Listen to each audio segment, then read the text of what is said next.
I wanted to come and first of all congratulate you on your remarkable electoral victory at the weekend. The team were just saying how it exceeded even your own expectations. So huge congratulations. We had observers out around the country in 15 of the regions and got 409 polling station reports, and it was great to see this election proceed so peacefully. And the reports that we had in from our observers really noted how clear the process was throughout. And it was good also to see, of course, Dr. Bawumia conceding and the conciliatory tone of your response to his concession as well. Also your calls for calm and for the correct processes to be followed during the collation afterwards. So a good election, a really strong basis for you moving forward. And we, as the representatives of British government here in Ghana, want to state our commitment to working with you, to supporting you and your government through your tenure. I know that the relationship between UK and Ghana is a really important one. It's one that the British government prizes highly. British people prize highly when you think about the people connections between our countries. And we look forward to taking it from strength to strength under your leadership. We worked closely together with some of your team, bringing in some of the expertise from our High Commission team through the manifesto process. And we want to offer that support as you go through the transition and through your first days in government as well. We've of course seen your 120-day plan.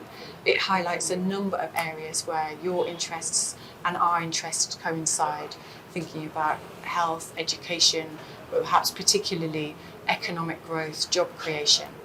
We want to offer up our expertise to assist however that might be useful to you.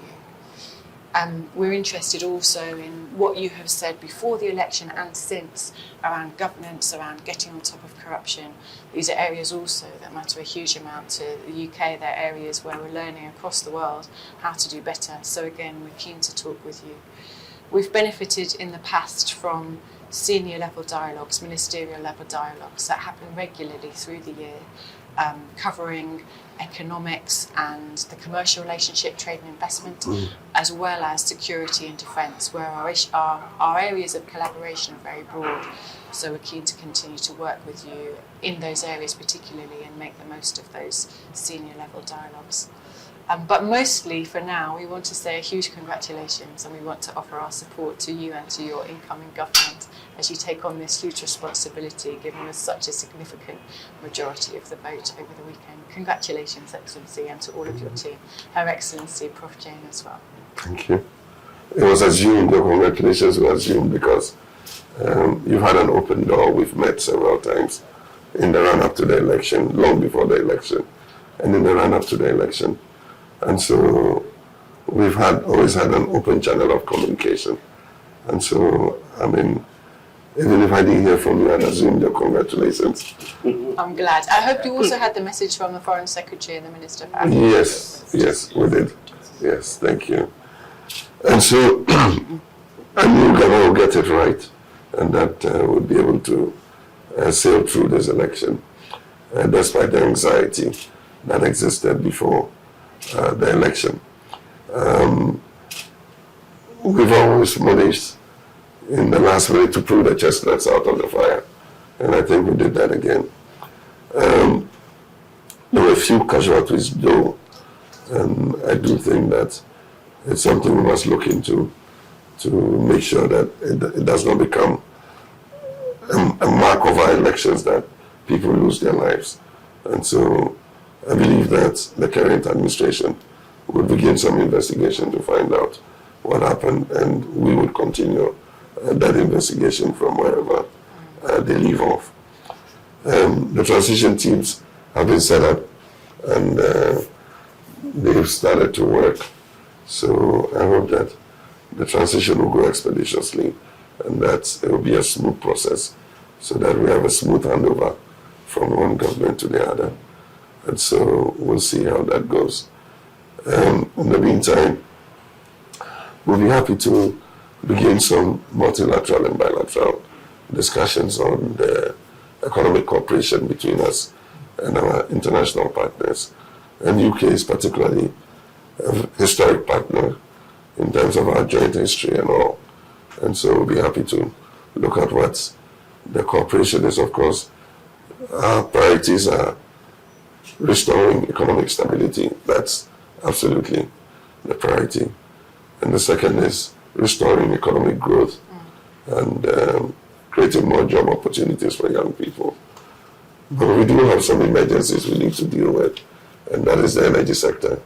It's the Achilles heel of the whole economic recovery effort.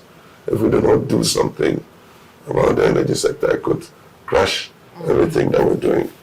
So as quickly as possible, we want to look at whatever assistance we can get in looking at the whole energy value chain and making sure we have a more sustainable energy sector going forward.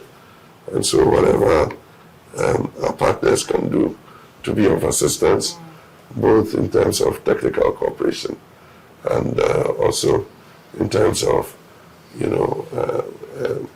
resource mobilization, I think it's something we'd like to look at. Aside from that, I think so far so good. The cooperation we're expecting is what is ongoing. There are few signals that have been raised in respect of some contracts that some parastatals are trying to sign off at the last minute. That will commit government, the new government, even before it has come into office. And so it's something that we've raised a signal about. And it's my hope that the Joint Transitional Team would take a look at it and deal with it. There are also reports of last-minute mass recruitments into all the agencies, which will be a liability on the new government. And so that's something we've asked them to take up at the Transitional Team meeting and see how we can deal with those issues.